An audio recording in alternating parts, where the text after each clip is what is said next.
This is the Louie T Network.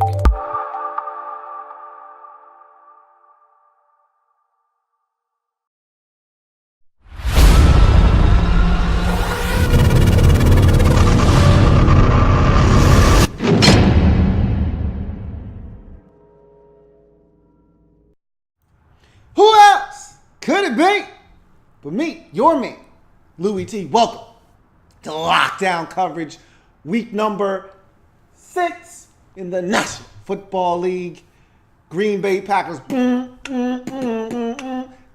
Pat, go. Oh, no, Pat, no. No. Taking on the Minnesota Vikings, and no loss was felt more in week number 6 than the loss of Aaron Rodgers. The game was inconsequential. The outcome was of no significance.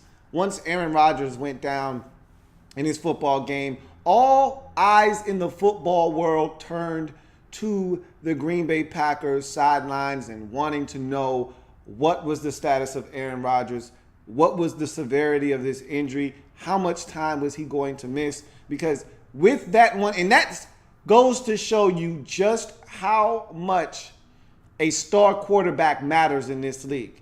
Because with this injury that we're going to talk about extensively here on this breakdown, it changed the landscape of not just this Packers season and the outlook for it and the expectations and in that division, but it changed the whole landscape of the NFC conference, arguably the entire league. And so this is an injury that piggybacks off of a week where we saw both J.J. Watt and Odell Beckham Jr. go down for the season.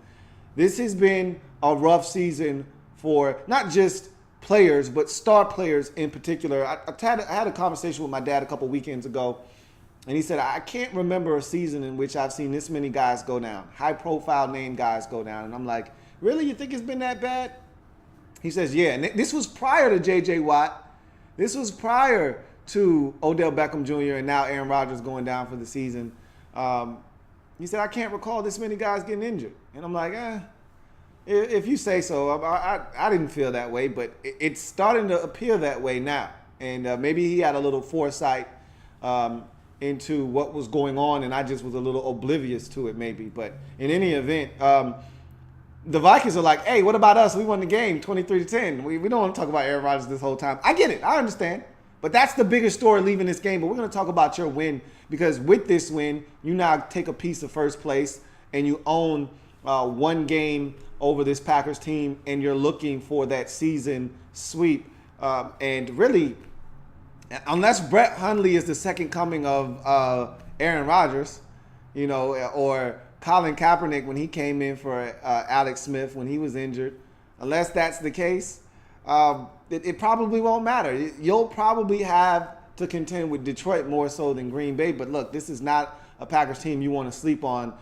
Despite the injury to Aaron Rodgers, I still think that the infrastructure of this Packers organization and all of the talent that still lies on that roster will allow them to be competitive. And I still think they're going to battle tooth and nail in this division. And I wouldn't count Aaron Rodgers out. He's had this injury before. And if I remember correctly, I could be wrong here, and I could have my years mixed up. But the last time he broke his collarbone, I think he came back in the final game of the season against the Chicago Bears to help the Green Bay Packers win the division. I think.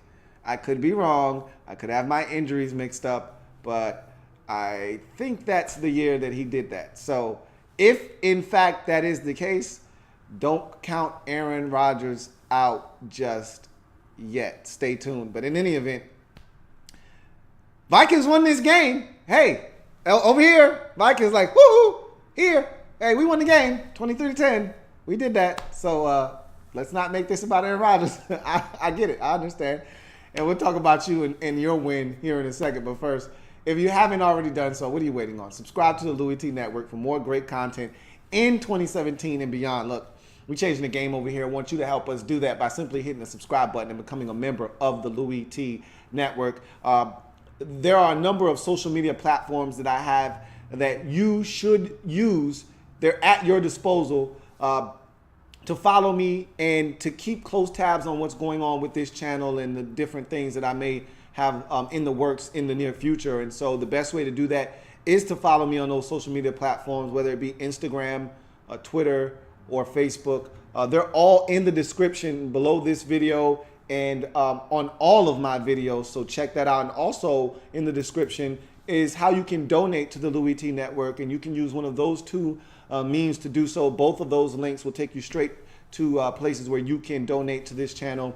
The patron angle is a very interesting one that I am fascinated by, and so there are a number of different things that come with potentially donating on Patreon. If you can donate, please do so, as I am really trying to take this channel to the next level. If you cannot donate, all I ask is that you can just continue supporting this channel and the movement like you have in the past by watching, liking, and sharing the videos. And so let's jump into this game where the Minnesota Vikings, despite all of the hoopla surrounding Aaron Rodgers and his injury, did win this game 23-10, did go to 4-2 on the season, and did take a slice of first place along with this Green Bay Packers team. So lost in all of the sauce was the fact that the Minnesota Vikings now are probably the clear-cut favorite in the NFC North division. As you look at the Lions and their struggles of late, losers of 2 straight, heading into their bye week with a banged-up Matthew Stafford. Look, the Vikings don't feel sorry for anybody at the quarterback position. They're looking around like, hey, look, we've had to deal with not 1 but 2 quarterback issues, and we got Case Keenum at quarterback. Don't talk to me about losing a quarterback, okay? Get out of my face with that nonsense. So they don't want to hear anybody's sob stories about a quarterback, but they got some good news at the quarterback position at a time when everybody else was dealing with poor news. They got some actual good news. Teddy Bridgewater has been cleared to practice now. Again, I don't expect to see him for at least another 2 to 3 weeks before we actually get serious. Sort of like Andrew Luck. Remember, Andrew Luck started practicing 2 weeks ago. His return to the field and the starting lineup still in question 2 or 3 weeks down the road. So just because a guy returns to practice doesn't mean he's going to play anytime soon. But just the fact that he's able to get out there, and he's probably going to be in some off-to-the-side drills. He won't be participating in 7-on-7s. He won't be participating in the install for the week of the game or any of that stuff. He won't even be running scout team for that matter. He'll be off to the side doing functional drills to try to strengthen his knee and get some confidence back into that thing. He'll be moving around a little bit, probably doing some lateral movements and working on his drops and just getting that repetition back. This is all about now getting that muscle memory back and doing the things that used to come, second nature to him. He's got to do that all over again. So that's some good news for this Vikings team that could desperately use a leader at the quarterback position. I think that Case Keenum has done a magnificent job in relief of Sam Bradford and Teddy Bridgewater this season. I think he's found a home as a backup quarterback in Minnesota. If I were the Vikings, I'd keep Case Keenum very close because I think he's done a bang-up job. And that's what he is. He's a backup quarterback. He's nobody's starter. But in relief, I think he can come in for a 2 to 4 week stretch and hold down the fort. And you've seen that this year as he's played well in the absence of Sam Bradford. And I think it's been his steady hand and his ability to escape the pocket, use his legs, that has allowed this Vikings team to play good football to start out this season. Obviously, the defense is the catalyst to this football team's success. But much like Baltimore, that defense is playoff worthy, but the offense is dreadful, and it's yanking that team down. You look at this Vikings football team, this offense is good enough to get it done. The defense is elite, and because of that, this team is sitting at 4-2 right now, and they put forth another dominant effort. Now, again, a lot of that was created by the injury to Aaron Rodgers. I don't think this is a 3-interception day for the Green Bay Packers offense if Aaron Rodgers is in the lineup. I can't tell you the last time Aaron Rodgers threw 3 interceptions. It might have been in a game against the Rams, maybe last year, 2 years ago. but it doesn't happen often, and he didn't turn it over very often. So I don't expect. I wouldn't have expected a 3-interception game. But look, that's the way the cookie crumbles. He goes down to a broken collarbone. In comes Brett Hundley. You harass him. You force him into mistakes. He's a young guy. He was getting no practice reps. He struggled in this game. You look at what the Vikings were able to do defensively. The pressure was okay. It wasn't great, but it was good enough to fluster a young quarterback that hadn't been in this situation in his career ever. This is not the preseason, and that's all the exposure he's really had to this point is preseason football. This is not the same thing. Go ask Mitchell Trubisky. This is not the same thing. Go ask Deshaun Kaiser. Not the same thing, okay? This is totally different. These are pros. These are guys that can get the job done at a very high level. These aren't third and fourth stringers you're seeing here. And so Brett Hundley had a rude awakening in this football game. He'll be better moving forward, but hats off to this Vikings defense for doing what you're supposed to do to a guy who has never been in a situation quite like this one before. You get him in the game, you throw him some different looks, you rattle him, you force him to throw the football into some tight spaces, you make plays on the football, you force turnovers. That's what you did in this football game, and it led to a victory. You're looking at this, I'm looking at this defense, and I'm starting to see young players play with confidence. And that's what it's all about. I think Mackenzie Alexander starting to grow into that slot cornerback position at nickel. Had a nice deflection of a football that led to an Xavier Rhodes interception. Trey Wayne starting to play with some confidence. He too had a pick in this game, if I'm not mistaken. I also saw him tackling out on the edge. He's starting to play with a ton of confidence. So these young guys are going to be the key to this team's success. You know, it's nice to have a Terrence Newman on the roster, but you need those young, fresh legs, those young guys to step up, and you're starting to see that in that secondary because if you ask me, that was where the weakest link was defensively for this football team. You're stout up front. You've got young guys up front that can get it done mixed in with some veterans. Your linebacking core is as good and young and solid as there is in this league. The secondary was where I had questions, but if these guys continue to play, Xavier Rhodes holds it down, but opposite of him, question mark with Trey Waynes. Well, he's starting to play with more confidence. In the nickel, I don't know about Mackenzie Alexander, and he's starting to play with confidence, and I'm starting to believe in what he's selling. And then, of course, Harrison Smith had a pick in this game, one-handed interception. He's a guy that you rely on at the safety position, and I think things are starting to come together for this Vikings defense, and they looked dominant in this football game against a guy that they were supposed to look dominant against. So they got the job done, stifling this Packers offense. After a touchdown off of a turnover that led to points, they shut it down, turned the faucet off, and were able to really make sure that this game wasn't close for the majority of the game in terms of the Packers doing anything of note offensively. You go to the offense on the side of the Vikings, and for me, it's just a matter of just with the situation that was at hand with a young quarterback opposite of Case Keenum in this game. The key was just to not turn it over, to not make a ton of mistakes. You had the one interception that he threw, ball tipped off of one of his receivers into the hands of Demarius Randall. But other than that, Case Keenum was relatively clean in this football game. Adam Thielen continues to be an animal for this Vikings receiving group. But I think one of the bigger takeaways from that receiver group was the emergence of Laquan Treadwell. And I've said this to as many fans as I could get to listen. You got to give these young guys an opportunity to mature. I think as fans, a lot of times, you guys, I'm not going to include myself because I understand that not all rookies mature and come of age at the same time. Some guys, they just get it. They hit the ground running and they start making plays from day one.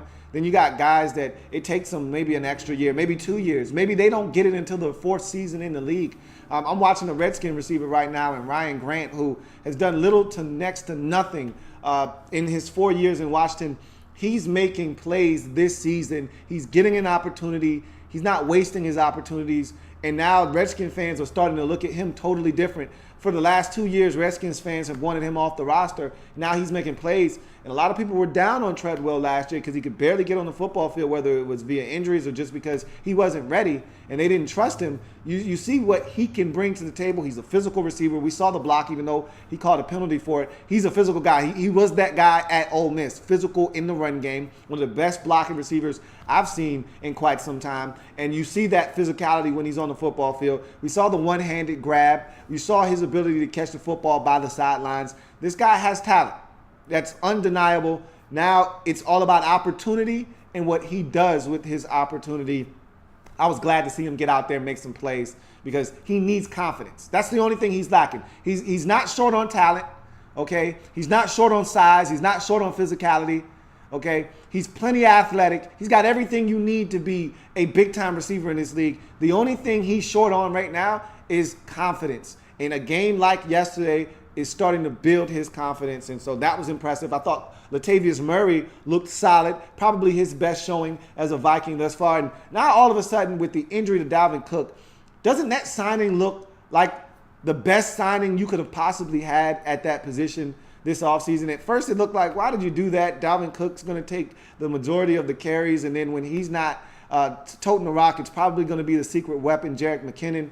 But all of a sudden now Cook goes down, and that seems to be a wise investment now because I think he's going to come in and give you some solid touches out of the backfield. And so that Latavius Murray signing looks good now, along with don't tell nobody about the secret weapon known as Jerick McKinnon. He continues to shine. Last year he had an opportunity with no Adrian Peterson, and I thought the offensive line was horrendous, and it really took away from what he's capable of doing.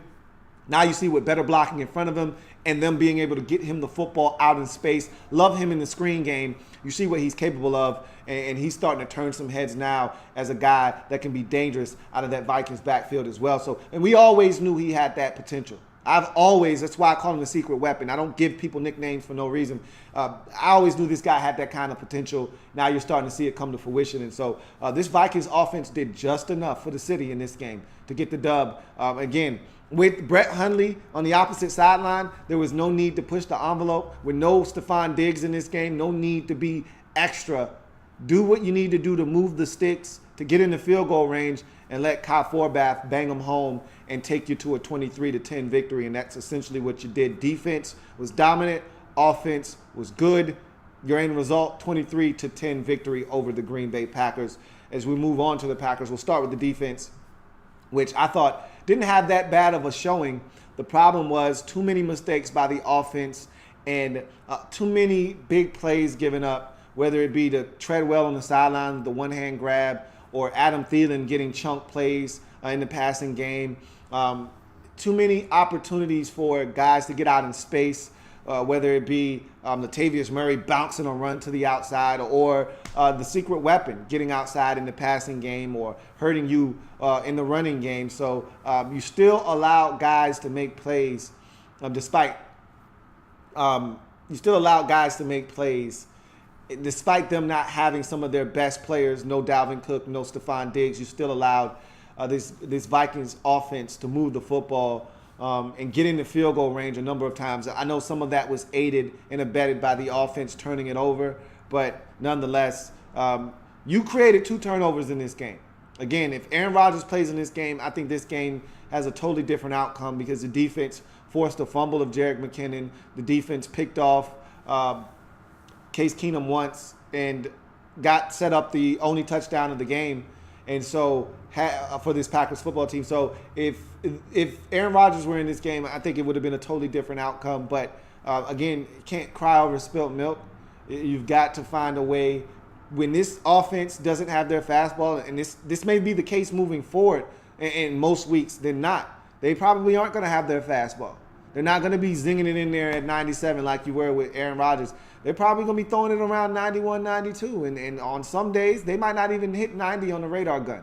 So now that means the defense is going to have to pick up the slack when the offense is struggling with a young quarterback that hasn't been here before. When the run game isn't able to pick up the lackluster passing game, defense is going to have to pick up. You may have to win some games 19-13. You may have to win some games 17-10. The defense is going to have to step up to the forefront. And so these guys are going to have to work overtime in certain instances because this offense may not be what you're accustomed to with Brett Hundley under the center. So I think you got a little taste of what it's going to take for you to potentially win. You're going to have to force turnovers like you did in this game. You're going to have to get more stops than you did in this game. You're going to have to keep teams out of field goal range, which you didn't do in this game. You're going to have to be a little bit better than you were, and I thought you were good enough to win in this game, but you're going to have to be a little bit better than that moving forward because, again, 20 points might be too much to give up with Brett Hundley at quarterback. We'll see. He might evolve again. Let's go ahead and segue to the offense. Speaking of which, obviously the Aaron Rodgers injury is devastating, okay? It changes the entire outlook of this team's season. It changes the complexity of this divisional race. It changes how everyone perceives this Packers football team on the outside. Now, inside that building, Mike McCarthy has to be preaching, look, it's the same message. It's the same football team minus one guy. We can still do everything that we set out to do before this season started. We just got to rally behind Brett Hundley. We're going to coach him up. And keep in mind that Brett Hundley that you saw in this game, not going to be the Brett Hundley you see next week versus New Orleans at home. Not going to be the same Brett Hundley you see 2 weeks from now, 3 weeks from now, 4 weeks from now. He's going to be a much better quarterback in just 1 week's time at home versus New Orleans because he's going to have a whole week of practice under his belt. Okay? You got to keep in mind, if you're a backup quarterback in this league, you get 0 reps in practice. Not a few, not enough to keep you warmed up in case you got to play. You get 0 reps in practice. This man has been in Green Bay for like 3 years now, 0 reps during the season because Aaron Rodgers is always healthy. So now he's actually going to get practice reps. He's going to be a part of the install offensively. He's going to know how to get out of bad plays, when to check and do things that he needs to do at the line of scrimmage to get them into the right running play, to run the football to the right side, to set up proper protections and not have a hot guy coming off the edge that's not accounted for, taking shots unnecessarily, fumbling the football, forcing throws. He'll be a lot more comfortable come week 7 versus New Orleans. And so they're going to have to rally behind Brett Hundley. And the guy is talented. He can play this game. We'll see what he's able to do. But make no mistake about it, that loss of Aaron Rodgers in a season where I thought the NFC was as vulnerable as it's ever been, it just got a lot more vulnerable. Anybody can win. And I thought the favorite in the NFC had to be Green Bay because, Aaron Rodgers was the best quarterback in the conference. And with their defense playing as solid as they've been playing this season, at times, not always. The first half of that Dallas game, this defense was atrocious. But in any event, this defense is better than it was last year. And with Aaron Rodgers playing the way that he was playing, you'd have to think that the Packers were the prohibitive favorite in the NFC to come out of that conference and represent the NFC in the Super Bowl. This changes everything. But if I'm Mike McCarthy, in that locker room, I'm telling these guys, it's the same message all day long. We are the same football team. We're going to go out. We're going to be physical on defense. Maybe you got to run it a little bit more with Aaron Jones and Ty Montgomery. Maybe the run game is going to have to step up to the forefront, take a little pressure off of Brett Hundley. But you're going to need these receivers to make plays for you. You're going to have to tell Martellus Bennett to stop dropping the goddamn football, and he's going to have to step up because this young quarterback needs all hands on deck in order for this Packers team to overcome the biggest injury we've seen at the quarterback position since Tom Brady went down, in 2007?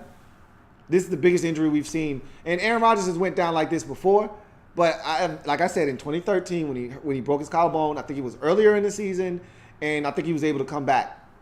This was a little bit later in the season, kind of in the middle of the season, and I don't know if he'll be able to make it back in time or not. And so this is a huge injury, especially in a season where there was no dominant team in the NFC.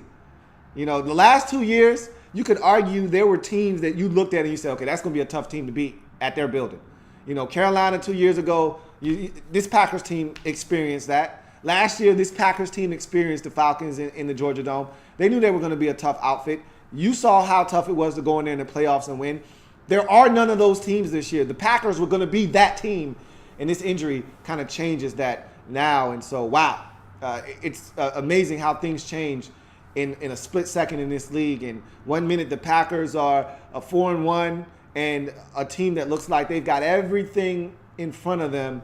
And in one fell swoop, one play, one hit by Anthony Barr, one broken collarbone later, this Packers team is an afterthought right now. And so we'll see what Brett Hundley. I'm not counting these guys out. You're not going to get me to count this Packers team out. There's too much talent, and I think Brett Hundley has some talent himself.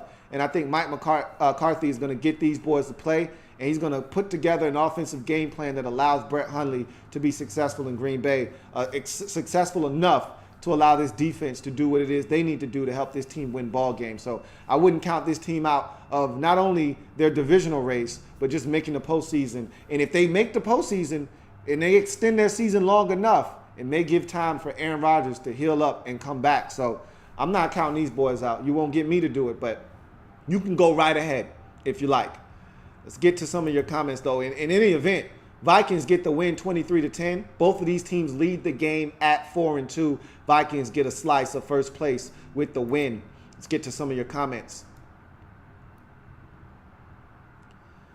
Andrew Kim says Raiders signed Navarro Bowman. We had heard rumors a couple of days ago that Navarro Bowman and the Raiders had mutual interests. Makes sense. They're still out in the Bay Area. He just left the Bay Area. His home is out there. His life is out there. It makes plenty of sense. The Raiders, they're struggling at the linebacker position. This is a veteran that is still good at stopping the run. I don't know what he has to give in the pass game. He struggled mightily this year against the pass, but he's still a dominant run defender, and so the Raiders could definitely use that help. Cloud says, I don't see them in the playoffs now that Aaron Rodgers is out. A lot of people feel that way. I'm not counting them out. I just refuse to do so. Mike McCarthy is one of the better coaches in this league. They've got a ton of talent on the offensive side of football. I just refuse to count them out. I just do. Cloud says, you're right about this changing the NFC. It makes my team's chances of being one and done very low. Everyone's got, I already said this. I said it a week ago. There are 24 teams that have a legitimate shot at winning the Super Bowl. Obviously, as the weeks go by, that number is going to dwindle from 24 to 20, from 20 to 16, from 16 to 12, which is the playoffs. Okay?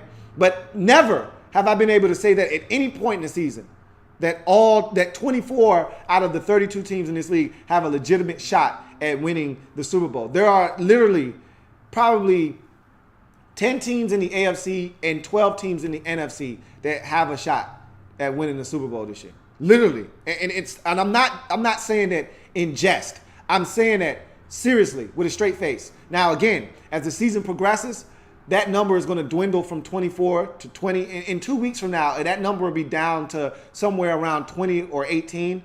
Then as you get to the three-quarters poll, that number will be down to about 16 to 14. And then we'll get to the playoffs where only 12 teams get in, 6 in each conference. And you'll know. And every one of those teams will have a shot. I don't give a damn how bad your offense is. I don't care if your defense sucks. Because there are no dominant teams in either conference right now outside of the Chiefs, and the Chiefs aren't even dominant.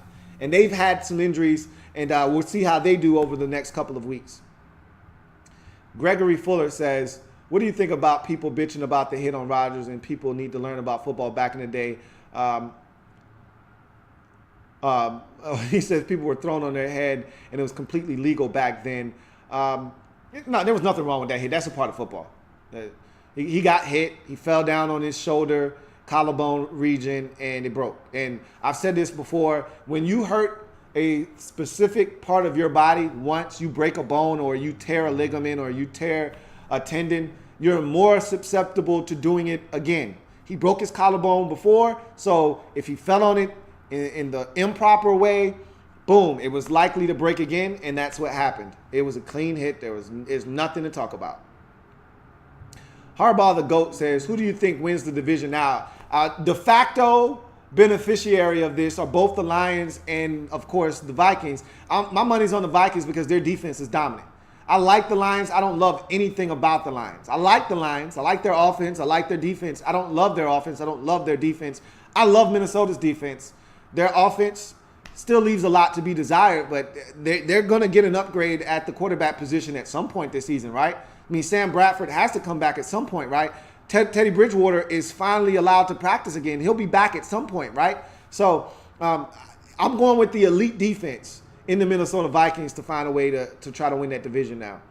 Silver V says, without their star QB, how can Green Bay continue to start a non-traditional running back and expect to put up points? I think Aaron Jones, who started in the game versus Dallas and started in the game versus Minnesota, is going to get more of the touches. But Ty Montgomery, make no mistake about it, he's still going to be a guy that's going to see the field a ton. And I think they're going to be just fine at the running back position between Montgomery, Jamal Williams, who will be back from injury soon, and Aaron Jones. I think they're going to be just fine at the running back position, and I think they're going to need those running backs to step up with this injury. Buffalo pregame says, do you think the Packers need to get a new starter for the rest of the season, maybe not being thought about like RG3, Matt Flynn, etc.? Absolutely not. Those guys don't give them a chance to win. You want a guy that's been in your system for the last 3 years, that knows this playbook, that all he needs is time to practice. That's it. I mean, literally, this guy hasn't taken practice reps, meaningful ones, since camp. Once they started preparing for regular season games, he gets 0 reps in practice. You're going to see a much improved Brett Hundley over the next few weeks. Watch what I tell you.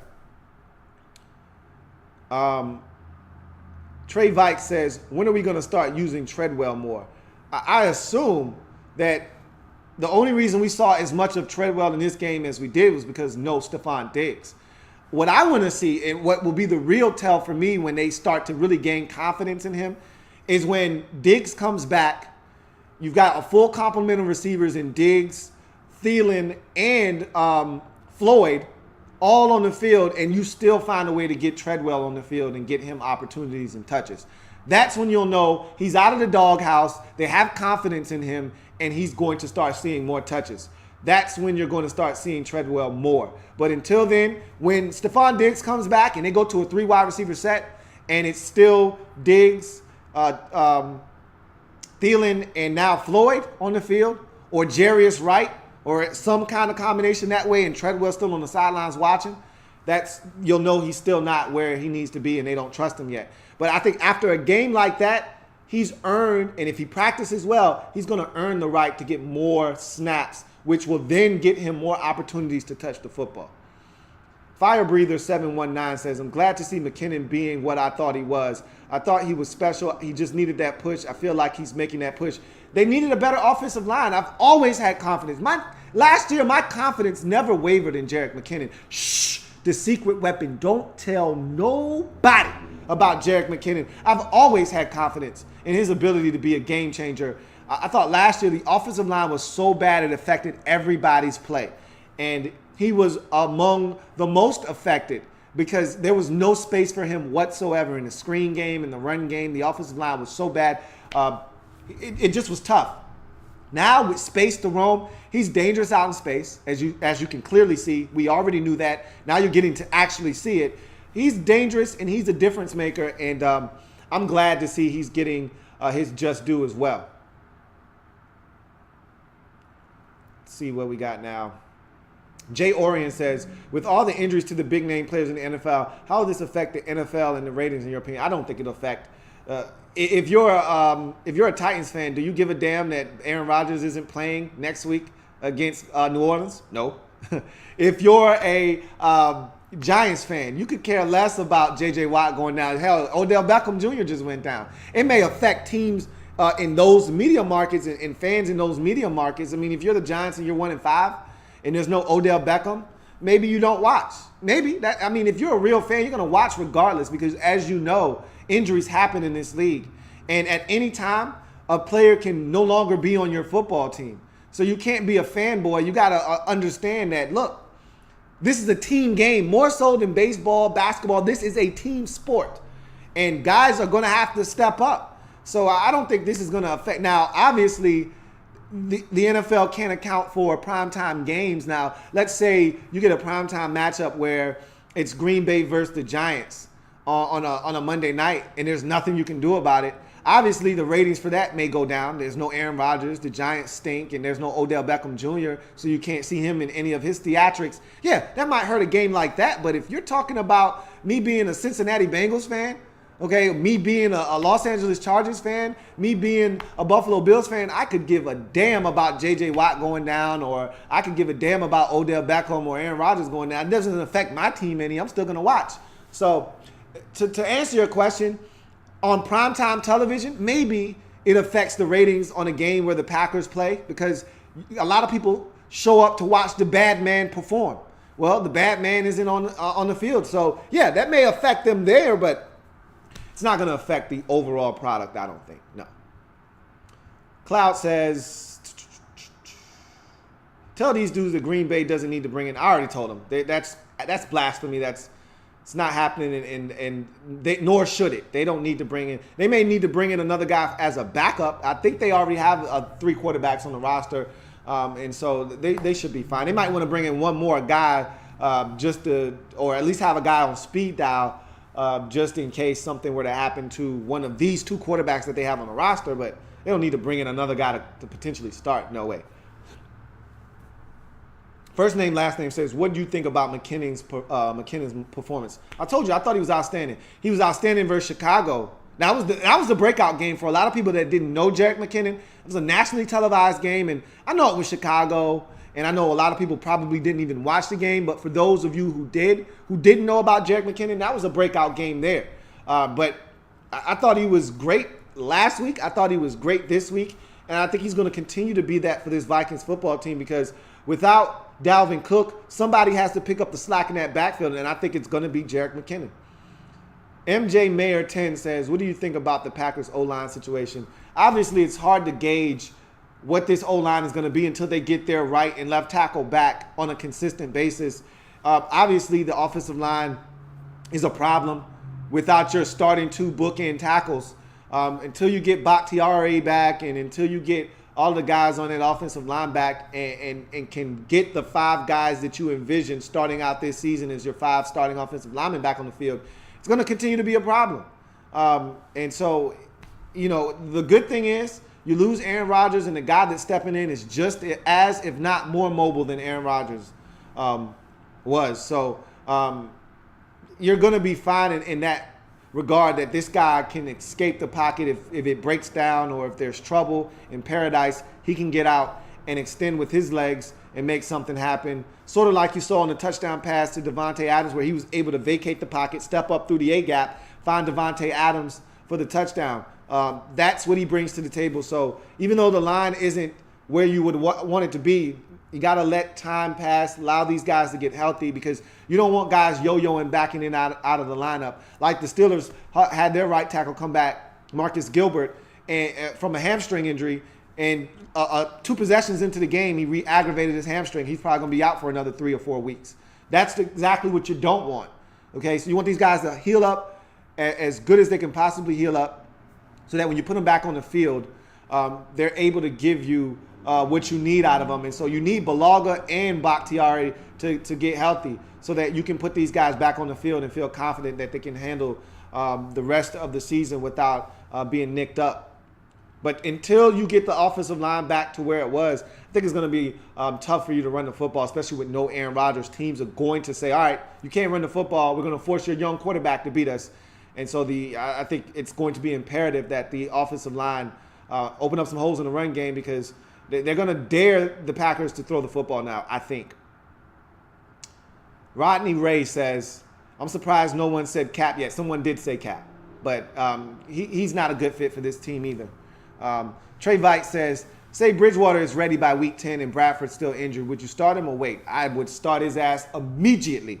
As soon as Bridgewater is healthy and he shows me in practice that he can move around, that he's mobile, that he's the old Teddy Bridgewater, because remember, it's not like Teddy was a flamethrower and Teddy was throwing for 330 yards. Teddy was a game manager. Teddy was using his legs to extend drives. Teddy Bridgewater was a quintessential game manager. He was the black version of Alex Smith. All right. And if he comes back and he looks the part of black Alex Smith, guess what? He's going right back in the starting lineup, and we're moving forward with Teddy Bridgewater. If I see Teddy Bridgewater and I still see him lingering around and showing ill effects of the injury, he's not confident in his knee. And it's going to take him a little while to be confident in his knee. That's not going to happen overnight. But he's going to have to play in games and get hit to get confidence back in that knee. But if I see him laboring around and he's still not where I need him to be, no, I don't bring him back quite yet. But as soon as he's ready, his ass is in the game. Because I can't count on Sam Bradford to stay healthy. Now, if you ask me which one of the two I would pick if both of those guys is healthy, I'd probably go with Bradford because I think he gives you a better chance to win from the pocket. But I want the guy that's going to be healthy. And right now, that guy is not Sam Bradford. So if that guy can be Teddy Bridgewater, let's go, Teddy. In you go. Fire Breather 719 says, do you think Teddy could be as good as he was pre-injury? I felt 2016 could have been his year when he became a star before his leg fell apart. Also, good luck to your Redskins. Appreciate it. I thought Teddy was ready to take that next step as well. I don't know if he was going to become a star. That's a huge leap. But I thought he was ready to shed the label of game manager to more of, hey, I can put the team on my back if I need to. Not that I want to, but if I have to, I can. I thought I saw a guy that was really starting to gain confidence. He was running around. He was more decisive with the football. He was throwing it with more confidence. In that preseason, I just felt like he was ready to turn the corner. So I don't know how long. He's not going to just jump back in and be that guy again. It's gonna take time for him to just gain confidence back in his leg. To ask him to come in and get back to where he was mentally in 2016, going to take him a little bit of time to do that. Tiffany Love says, why does it seem like big stars each and every single year get hurt? That's football. It's just the nature of the beast. It's a physically demanding game, and guys go down every single week, and you just hope and pray that it's not. You hope it's not your team won, and if it is, you hope it's not serious, and you hope it's not somebody that you can't go without. And so, in this case for the Packers, it was your best, and it's an injury that's going to keep him out for the foreseeable future. So it was the worst possible outcome outside of a torn ACL or blown Achilles, which would definitely put him out for the season. I think Aaron Rodgers can come back at the end of this year, maybe playoff time if you make it that far. So I'm not counting this Packers team out. I refuse to. But in any event, Vikings get the win 23-10. Both teams leave this game at 4-2. But the biggest story leaving this game, the injury to Aaron Rodgers, the broken collarbone, and the potential for him to miss the entire season moving forward for this Green Bay Packers football team. I still hold out hope that he's not done. I think Aaron Rodgers can come back at the end of this season. I think it's going to take that collarbone about 2 months to heal up.